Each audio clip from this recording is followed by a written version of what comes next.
Okay. Okay. So thank you, everyone. Are we're good? Okay, good. It's my pleasure to introduce Kristina Chamorro. Christy is the Instructional and Educational Technology Librarian at UC Berkeley Law Library. Prior to joining Berkeley Law, Christy practiced as a litigation associate in San Francisco and later served as a senior staff attorney at the California Court of Appeal. She evaluates and integrates emerging information and instructional technologies into legal research, teaching, and reference strategies. She regularly speaks about AI and legal practice to the Berkeley law community and has addressed professional groups and academic audiences in California, throughout the US, and internationally. Thank you for coming today. Thank you.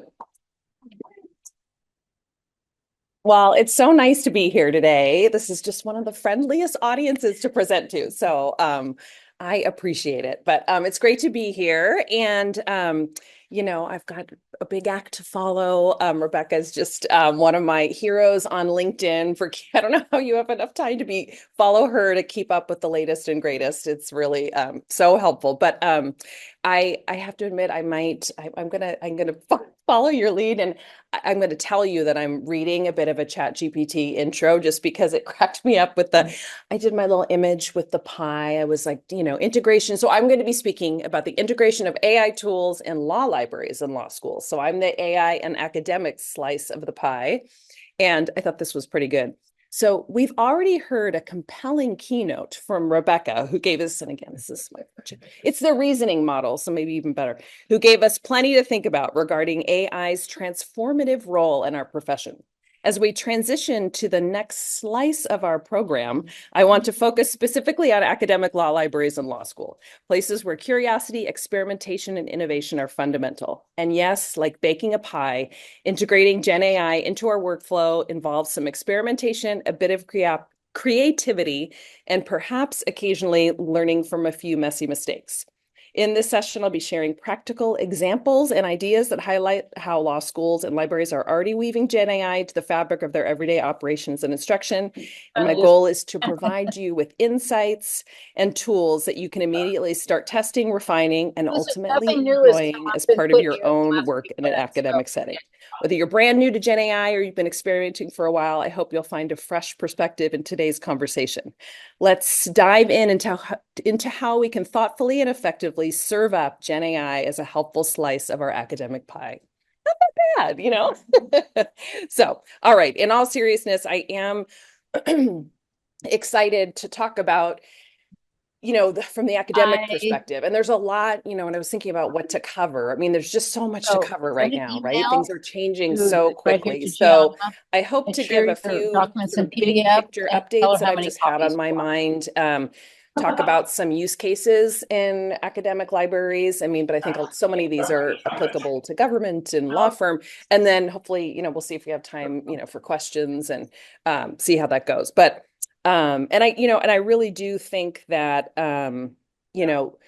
it is such an exciting time to be law librarians and working with students because I go back and forth about, there's this, are you a tech optimist or pessimist or where do you fall on this? And there's so much, right, that AI is touching. It's a general purpose technology. So I kind of ping pong all over, but some of these big picture things that I've chosen to highlight will reveal that I am in the camp of this is a really big deal. This is going to really change for our students and for us how we practice. And we'll just have to see how the humans who use AI, how we work with it and hopefully have it do more helping than harm. So one of the people, does anyone ever listen to the Ezra Klein podcast on New York Times? I really like him. He's been pretty, and he interviewed Ethan Mollick in the beginning. And he seems like he's been pretty measured about this whole AI thing. And this is a really long quote for a slide, but this was just last week. And he has a great, if you, I don't have a link to the slides here, but I will make sure they get to everybody. The New York Times has a great a video that goes with this, but I can't resist reading this quote. For the last couple months, I've had this strange experience. Person after person from artificial intelligence labs, from government, has been coming to me saying it's really about to happen. We're about to get to artificial general intelligence. What they mean is that they have believed for a long time that we're on a path to creating transformational AI capable of doing basically anything a human being could do behind a computer, but better. They thought it would take somewhere from 5 to 15 years to develop, but now they believe it's coming in 2 to 3, and I think they're right. If you've been telling yourself this isn't coming, I really think you need to question that. It's not Web3, it's not vaporware, and a lot of what we're talking about is already here right now. I think we're at the cusp of an era in human history that is unlike any of the eras we've experienced it before, and we're not prepared in part because it's not clear what it would mean to prepare, and I think that that's really true. And then the interviews, he goes on to interview Ben Buchanan, who was with the Biden White House special advisor for AI.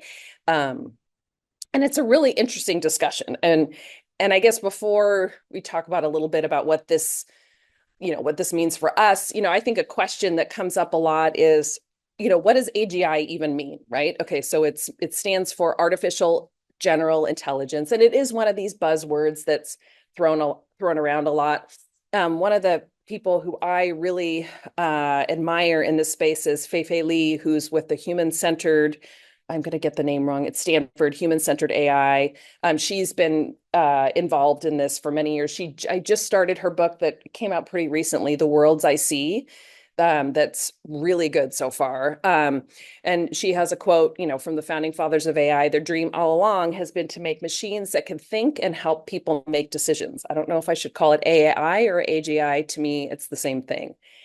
And I really like, she's got also kind of a very realistic but hopeful view of where this can go if the humans behind what she believes is going to be a really powerful technology, how the humans deploy it. And I thought it was interesting in this interview with Ezra Klein, this is that Ben Buchanan, who he interviews, was sort of annoyed. And he's like, again, I don't love this term. It's basically saying a system capable of doing almost any cognitive task a human can do.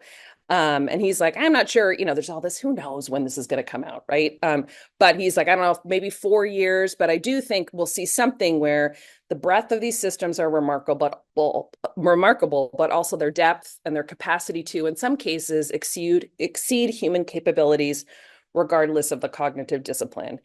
And I guess maybe because I've been following Ezra Klein for so long with this, since ChatGPT came out, and because he was really, talking to people who weren't like tech bros, basically, selling their stuff, saying this is really here and it's not going anywhere, right? So, and I think there's a lot of room for debate. We'll see who's right on all this, what AGI means, what that means for us. But I guess it just really highlighted that AI is here and there isn't a lot of turning back, and that it is, to me, it does seem like more than, it's a general purpose technology like the internet. I mean, that was a huge deal. But I just, to me, and I might be wrong, it just feels like this is really, we're going to look back and these next 2 to 3 years are going to be really, really big in terms of how these systems are deployed. And that, as law librarians, we are here in different capacities to, I don't have a tech background, to have to all become experts in this, but really start to engage and start to think about, okay, what do I need to know about this to be able to help the humans who are going to be interacting with these systems, be able to have critical thinking around these and what might turn out to be a turbulent few years. And then another headline, I think this was from about a month ago, another crazy thing that's going on is, there's this Microsoft, I don't know if folks read about this at all, but it's this topological superconductor. It's basically a whole new state of matter, which is really hard to get my mind around. I have a friend who is working in quantum computing at at Google, and he'll try to explain it to me, and I'm like, I don't get it. But actually, and that's something where I feel like certain AI can be really useful. Maybe I'll try to remember to highlight this when we talk about some of the studies about critical thinking skills. If there's something that's really hard to understand, I mean, I've sat down with the paid versions, maybe a little better version of ChatGPT, and just, okay, explain quantum computing to me like I'm a middle schooler, and then ask some questions and get a little bit so I can maybe know enough to have some idea of what's going on, but I think these things are just important. I mean, there's just such big leaps being made. And with all of these, 1 minute I'll be completely freaked out. And the next, some of these things have, maybe some of these developments, and talking to this friend could have, beneficial impact. We'll talk about the environmental impact of these systems is huge and is real. And, there could be some developments that hopefully mitigate that a little bit, but there's just such big leaps going on right now. And another sort of just general headline I thought I'd point out is we'll, talk a little bit about, and Rebecca was pointing out, the general purpose models like ChatGPT, Claude, Gemini. Those are the models that aren't, our general purpose. They're not legal specific models like, Lexis, Lexis, the names change so quickly, right? It's like Lexis Protege and, that are use retrieval augmented generation to layer general purpose LLMs, large language models. They usually use a variety of different models on top of a corpus of legal data, right? So there's, the general purpose and then the legal specific kinds of tools that we'll be engaging with. In these models like OpenAI, a new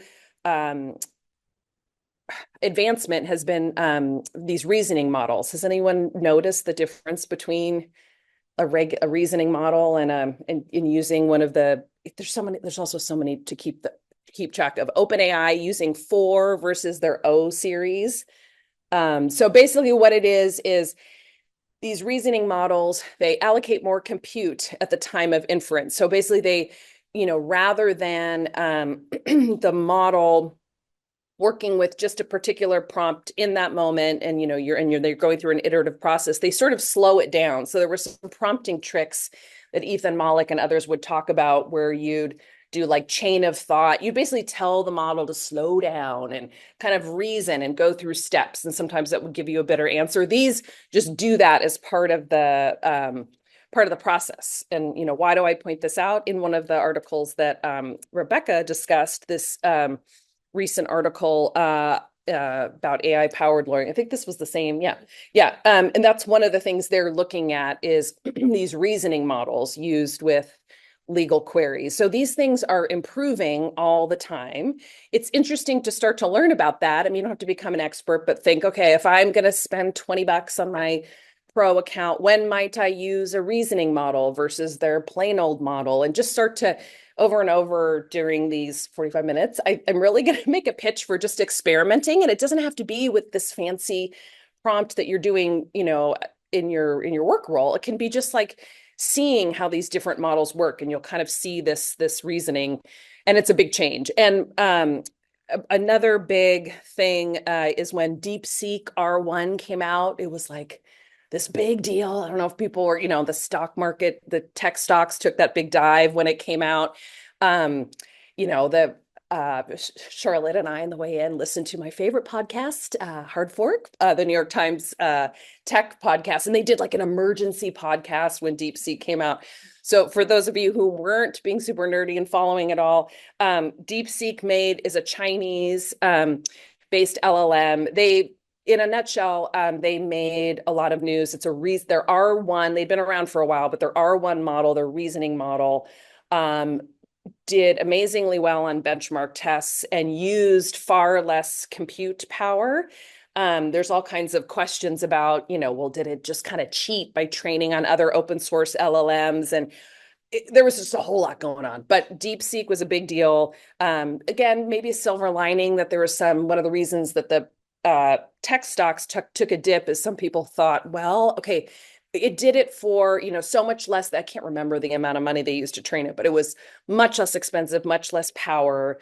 There's some hope there about, I think there's still a lot of folks feel like building a lot of infrastructure and having these, powerful servers with all kinds of NVIDIA chips to those things. That's not going to go away, but it was just a new important development in this whole landscape. So, again, I don't think we all need to be keeping up on every last update, but I think that kind of just understanding how some of this is going is really important. And it's just changing so fast. And I mean, I can't tell you how many times I hear on, podcasts or reading articles, remember what you're working with right now is the worst, AI system you'll ever be working with, that they're only going to get better. So yeah. And again, and sometimes when I start talking about this, I mean, there are a lot of exciting things, but I definitely want to make sure I'm clear, and we'll go back to, there are all kinds of risks and all kinds of things to think about. But I think, again, just sort of with this thought of, all right, we're here, so what should we be doing?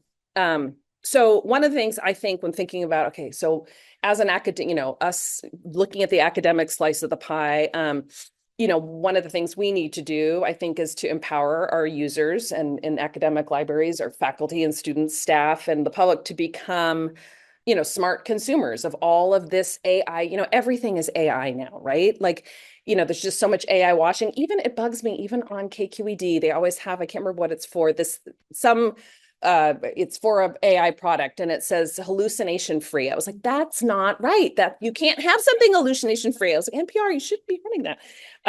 But to know enough to be critical consumers. And our superpower as law librarians, I think, is to critically understand and evaluate new tools. So I think that's what we need to do.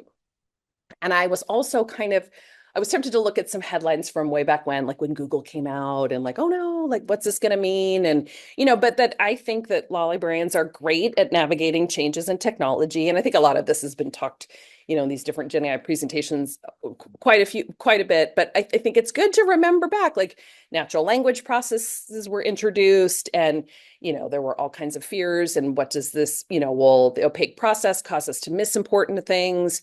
Will it encourage less thoughtful research? And, yes, I mean, but we found a balance, right? And you have to be able to understand and talk to students about the pros and cons. The same thing goes for predictive analytics.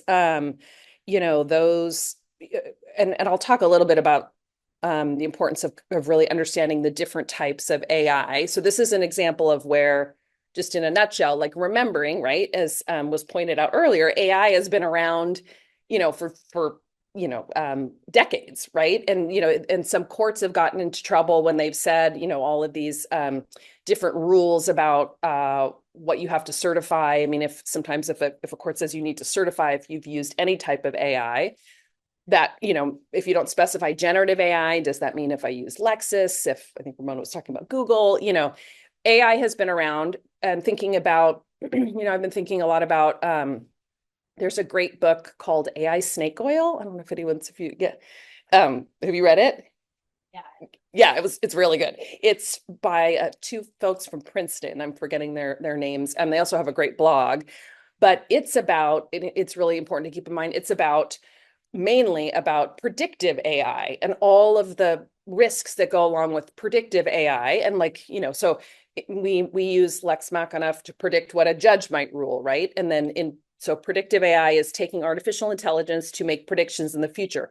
There are all kinds of problems with predictive AI, like using predictive AI to review loan applications and predicting who might default, or all kinds of problematic things in the criminal justice system. If you use predictive AI to try to predict who might, recidivism and those sorts of things.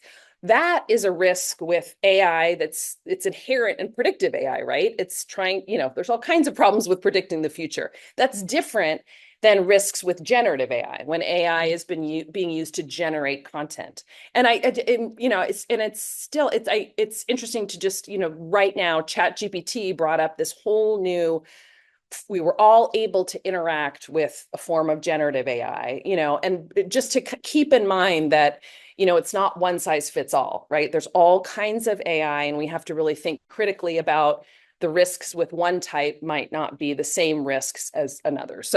And we've been, predictive analytics have been around, and I've gone to many a presentation on how to effectively use those. And then again, with Google too, I think, that was a big deal. And, we can't say don't use Google, right? And now we've, doing like the site.gov trick, that still students are like, oh, or site.org is so exciting, how to use Google in a way and how to use it appropriately. And I don't know. I don't know how this will fit in with Gen AI. Is this sort of diminishing its unique risks. But I guess just it is thinking about like, all right, this is here, we can navigate it and help advise our patrons on how they should, be thinking about these things.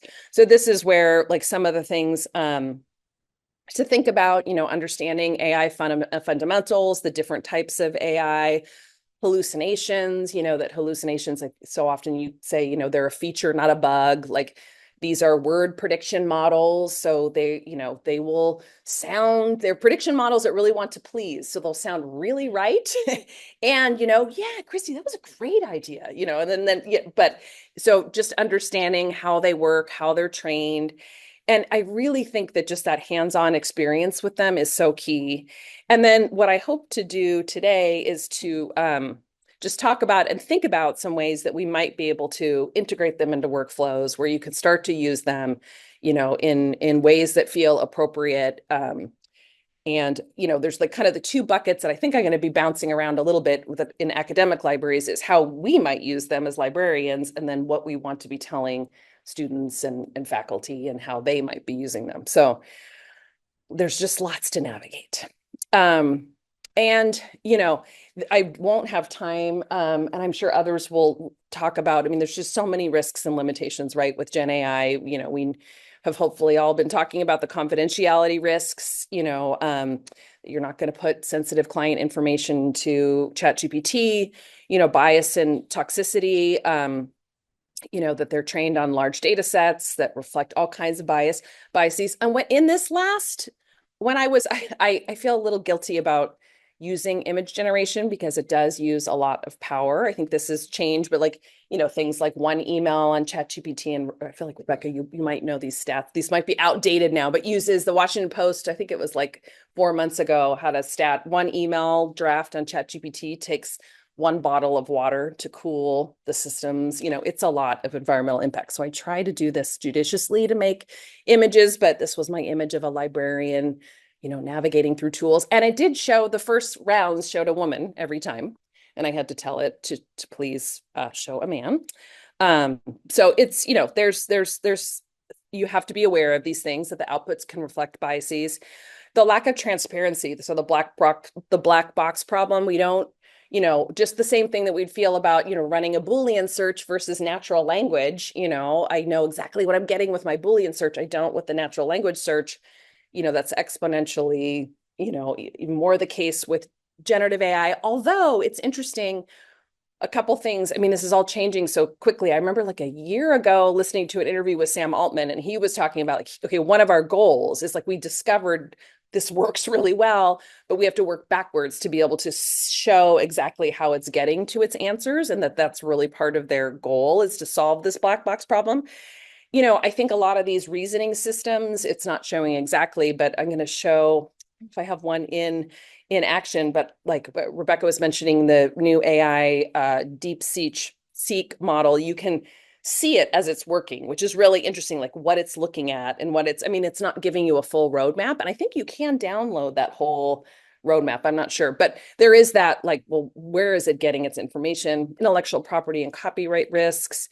Talked about environmental concerns. I mean, it is in an insane amount of resources. If anyone, I'll put in the slides. I've been keeping a Zotero library for a while on kind of practical resources, and then there's just so much to keep up on, but some substantive areas and a lot on environmental concerns. And but just, you've probably all been reading about, Microsoft buying nuclear plants, and, the grid in Texas being, I can't remember now, 30% from Gen AI. I mean, the energy use is substantial. And that's something that will be interesting in talking to firm librarians and pricing.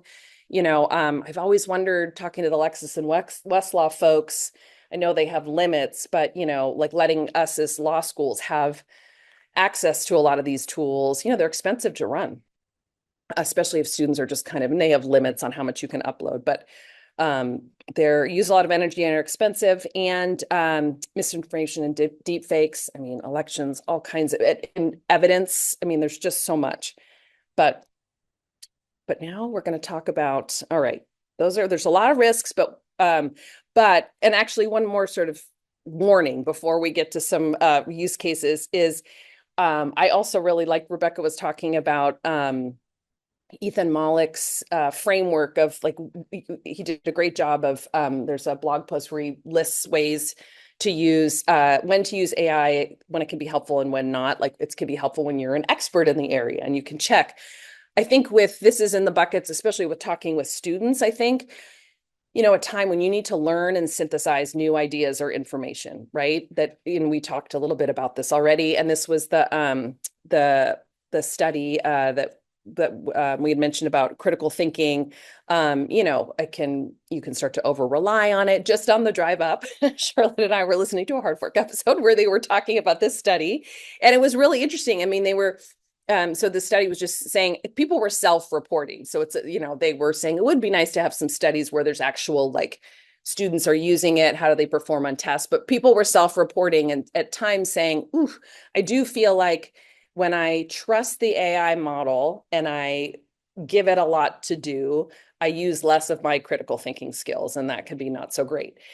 They also pointed out though, that you have to, you turn into more of a like overseer of the technology.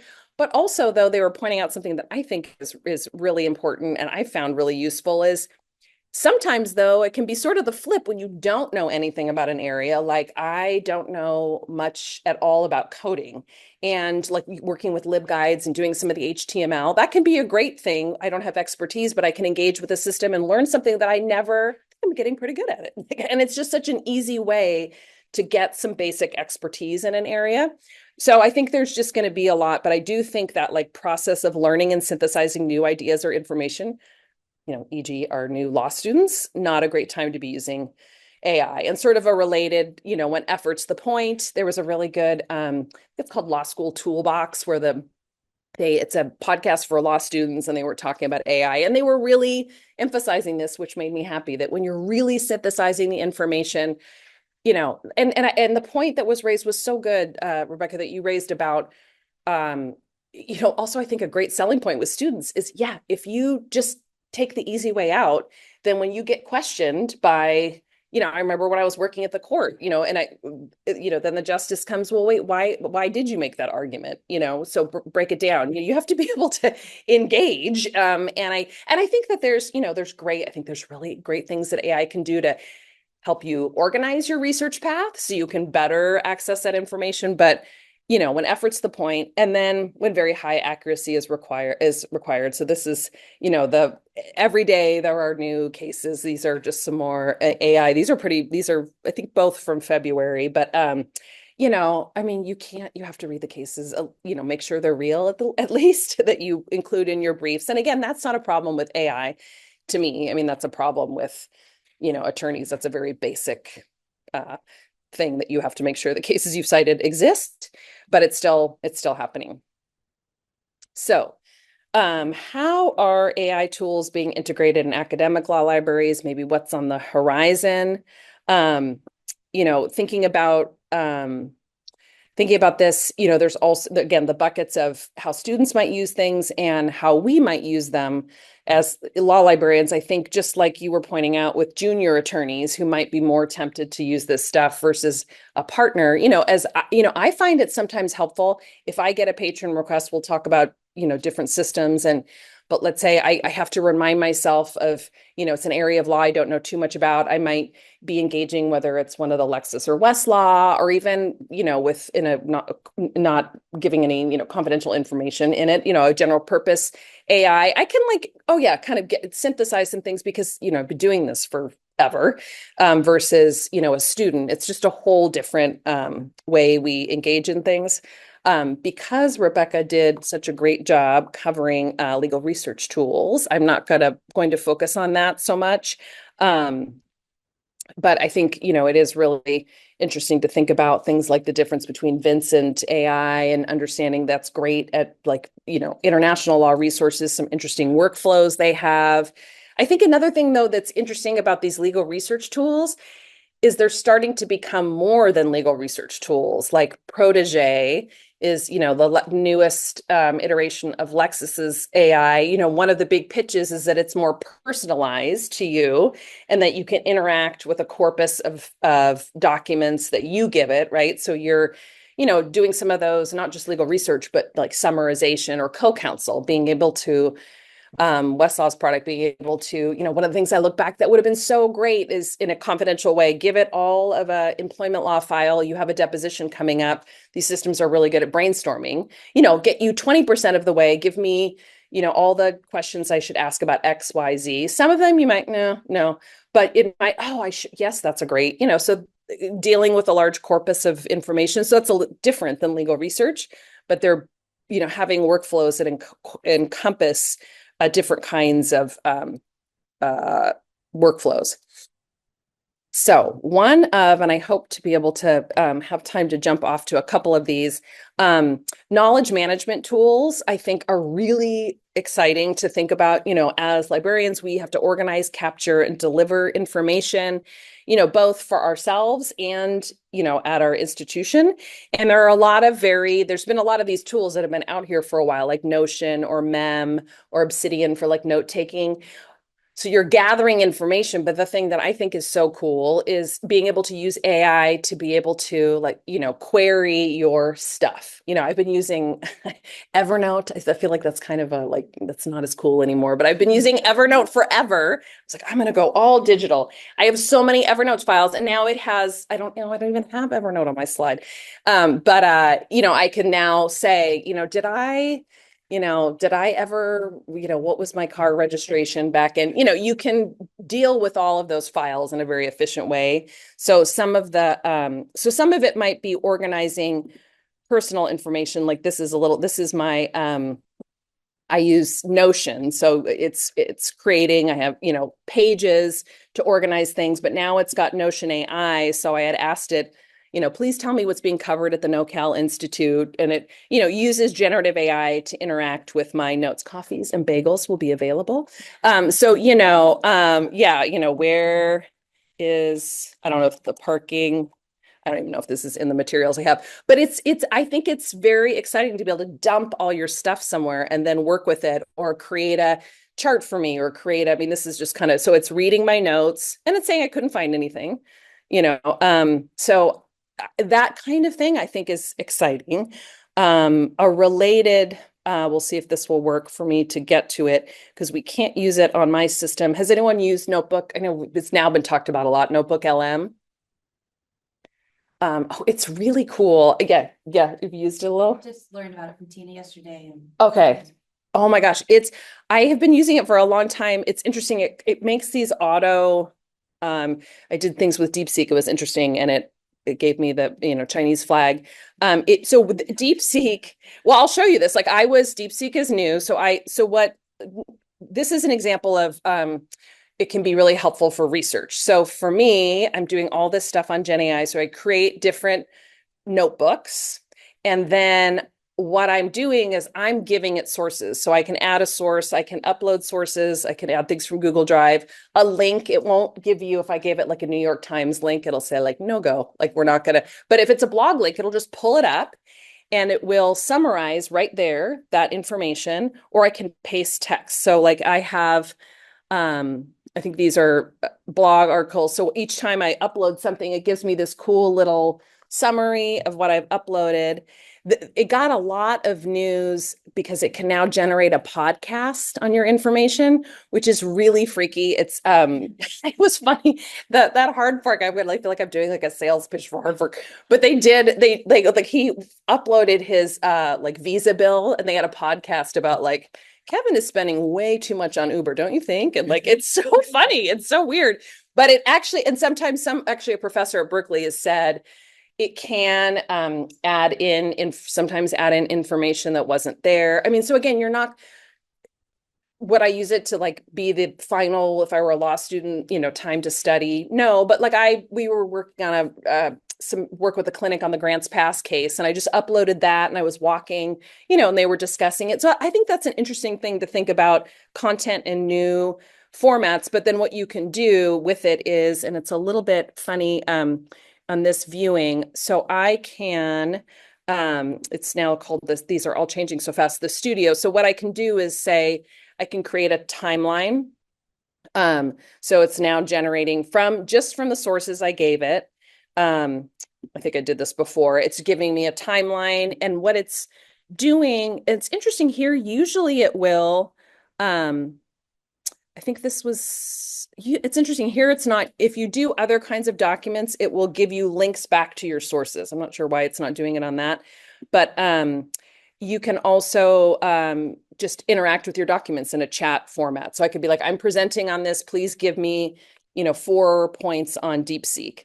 And here's the example. So it's grounded in my document. So I just find this really useful to dump a bunch of things if I don't have time to look at them, and then be able to synthesize and decide what I want to go back to and then read deeply, right? Tell me what you think is the best discussion of X. I think that this is really a very cool tool. And they, for students, you can create study guides. I find it pretty useful. So that's in the bucket of kind of harnessing all of the knowledge we have. And I think that there's interesting things we can think about, at some point, if these tools we feel like they're safe and usable, you could I always think about putting all of our reference requests into something like this. And then I can say, have we ever dealt with this legislative history question before? Oh yeah, that was back, Ramona did that last year, and then I can go bug Ramona about it. But I think that's an interesting thing. Chat bots, yeah. Maybe we can create a Ramona chatbot on legislative history. So chatbots are another thing that's coming up more and more. Traditional chatbots. I think of chatbots, I'm like, ugh, that's the last thing I want to interact with, right? But they're because the old ones were rule-based. It was like a decision tree. If it didn't fit, it just doesn't work. These new chatbots that are using generative AI can really understand nuance and context. I remember when, like, an illustration of how generative AI understands language, when Pablo Arredondo came and spoke at one of our classes. And so he was one of the co-founders of CoCounsel, then purchased by Westlaw. He talked about, he's like, I think generative AI is not the right word, because what's so powerful is that, it's the ability to read and understand and synthesize. And he used, some of you have probably seen this, he does this in his presentations, but it's so cool. They upload all of Obama's speeches and say, find me instances of humor, and it will then go through. And that's very different than, so these chatbots I think, can do a lot of interesting things. This isn't, I thought I would just put in here, you can look at in the slides, there's a lot of really cool work being done in access to justice, being able to interact with court sites, work being done. Professor Colleen Chen at Berkeley is doing some really great work in this front.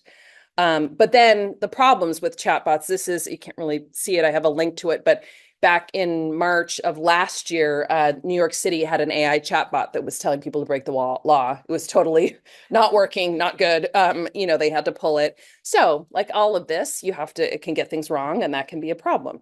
But, and it's also, I think also in like 2 years, we're going to be talking about, I've heard a person interviewed who is created a new, I think it's called Sierra Voice.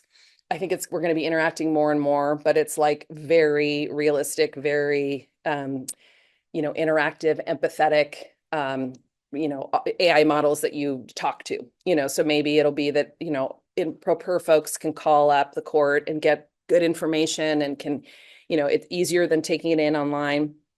We shall see. But, another area that I think is really interesting to think about, is Gen AI Tutors and Study Aids. Another book that's sitting on my nightstand at home that I haven't read yet, but I can't wait to, is Saul Kahn from Khan Academy has written a book. It's been out for about a year, I think, Brave New Words. And he's really optimistic about how, when they can do it well, how these systems can really help work as a tutor, and to help kids be able to, and again, it shouldn't be replacing going instruction, but that when you're at home and you don't have someone to help you, or you can, or like when I have no idea how to code, I don't know how to do this. You can do it, Christy. Like, let's go through the, but it is interesting. I think there are some interesting, like, personalized learning. And I think there's some risks too, like if it gets it wrong. But I think as law librarians, there's so many new products coming out that I think our law students are going to be using more and more. I just went to a presentation from the folks at Briefcase, and they were showing me how it's like case briefing, but then you can like interact with the case, and if you don't understand, ask questions. this is again, like so much of this, I'm not sure how I feel about this. I'm not sure if we're going to wind up recommending. I certainly don't like things that are called gun or bot. That's like such fear marketing. Like, do you want a gun or bot? But I think that these are going to be things we're interacting with more and more, and maybe we'll find some are really helpful, and we're going to include them like in our study aids guides, and we'll tell students, hey, I would be careful. But they're here. So and then we're getting close to lunch, but the other thing that I think is really changing quickly, that's another hard part, is this was just recently. So Google there's these different search, it's using Gen AI for search. So I think a lot of people, does anyone use Perplexity? Yeah, what do you all think of it? Yeah, just sort of, yeah. Okay, yeah. Do you? Okay, yeah. Well, we couldn't figure out how to get Zoom to work. I was starting to ask Perplexity, tell me what I should do if I can't get my Zoom. So it's like searching, giving you Gen AI and the answer. I found it can get it wrong. I remember using it when I was crunched. It was an emergency situation that I was supposed to introduce. I didn't realize I was introducing Pablo. I was like, oh my gosh, I need like his bio to. And I did it, and I was looking, I'm like, I don't think that's quite right. It said he won an award that he didn't win, but it did quickly get me to his LinkedIn and get me maybe a framework for how to do my intro in like 3 minutes. But this was just in last week. I think I'll show you Google. I was all excited. I got off the wait list for Google's new AI search. So Google has those blurbs that so many people hate, that like told people to like mix rocks in with their pasta sauce, or I don't know, it did all these really like super weird things. So again, it's like you have to like, okay, that wasn't so good. And actually in this when we were driving in this morning, I thought this was interesting. Like, I think people will hear things like that and be like, forget it, I'm out. Like Gen AI is not going to work. This is terrible. Or like they were talking on this podcast this morning about, Apple is really having trouble with Siri. It's really not, they're going to scrap maybe. And like the Siri is not doing very well in its AI capabilities, and it isn't really where it promised to be. So then they were talking about how a lot of folks, you interact with your iPhone, you're like, this is terrible. I think these example of like, hey Siri, set a timer, and it like shows me websites on timers. Like, it's not helpful. And then people just decide, I don't want to engage with this. It's terrible. This is a broad field. There's lots of different products and searches. But so this new mode, oops, I'll try to get back to it. Again, I have to do it. So it's this new AI mode, and I'll just copy this by my typing. So it is, let's see, hopefully this is going to go to Google search. It's going to go to this. So Meet AI mode, I just got access to it 2 days ago. So when you ask it a question, please explain what Mouse, the new AI agent, is. And this is actually spelled, this is the wrong name, and why it's important. It's something I'm going to talk about. And so it's like Perplexity, right? It's answering it in a way that's giving me a blurb, and then you could go to the sites it pulled from. I'm curious. I haven't worked with it enough to know, like, what's then the next step? You look at these three, then you want to go to others. I mean, we're going to all be working with this, but I think this is an example of where we're going to start working with these and say, you know what, it's so much better to do a Google, limited, use some of these Google tricks, don't use this, or this is pretty good. It's a good starting point in this situation. I think it's something it's just going to, I think the way we interact with search is really going to change. And the podcast is Google search cooked. And then we're almost done, but just think about streamlining routine tasks, things that are, we keep hearing this again and again, like different stages maybe of, it's harder to parse it out in legal research, but things like something that caught my attention was, thinking about scanning research guides and databases for broken or outdated links. Like, that would be great. That's something that's like so time consuming. And if it's getting most of it right, like that is something. So, clear your desk for the good stuff, and think about times that you might be able to use it for things like this. An example I thought I'd give that I'm using a lot now are Gen AI meeting apps. So as long as folks are okay with it, I feel like I'm not a great multitasker. So these different tools, the Zoom AI companion, I don't find as useful, but that I can have a meeting. Hey, is it okay if AI takes notes, if people are okay with it? There's a new one called Granola AI that's really cool.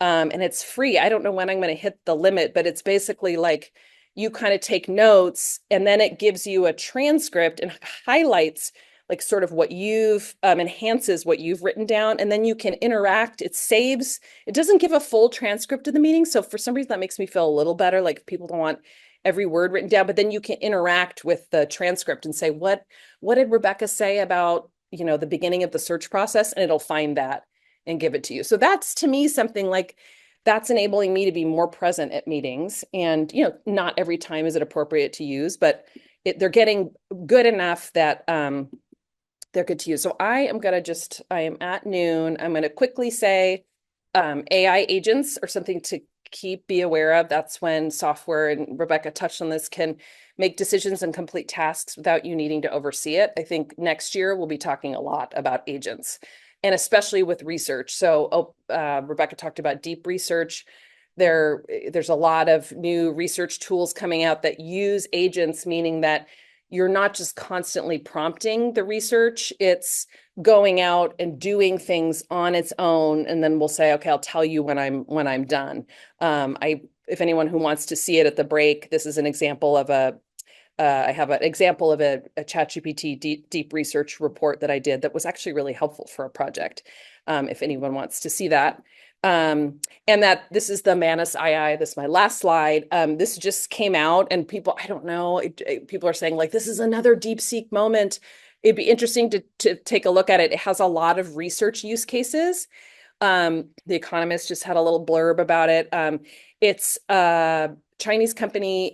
I do have it. Let me just quickly, this is the article. Oops. Uh-oh. I don't know if here we go. So this is Manus, and I think it will start doing, it's showing how it will do, this was I guess a search report. I think it's going to play and show how it's doing it, but it's if it does play or not, we shall see, but it's a, AI agent that they give you different use cases that you can do. I think there's a waiting list to get on it. I think there's going to be a lot of benchmarking of this kind of a thing. What might you use that for? Would it be helpful? Like go start, planning a trip to, Ireland for me and then come back. It's also new, but I point it out because I think that's something, it's interesting that a lot of their use cases are on research that I think is really interesting. And I think we're going to need to keep our eye on. So and my pitch of remember to experiment, because that's just like, this is the time to jump in. And I'm sorry when a few minutes over. If anyone has questions at lunch, I'm happy to chat. So thank you so much.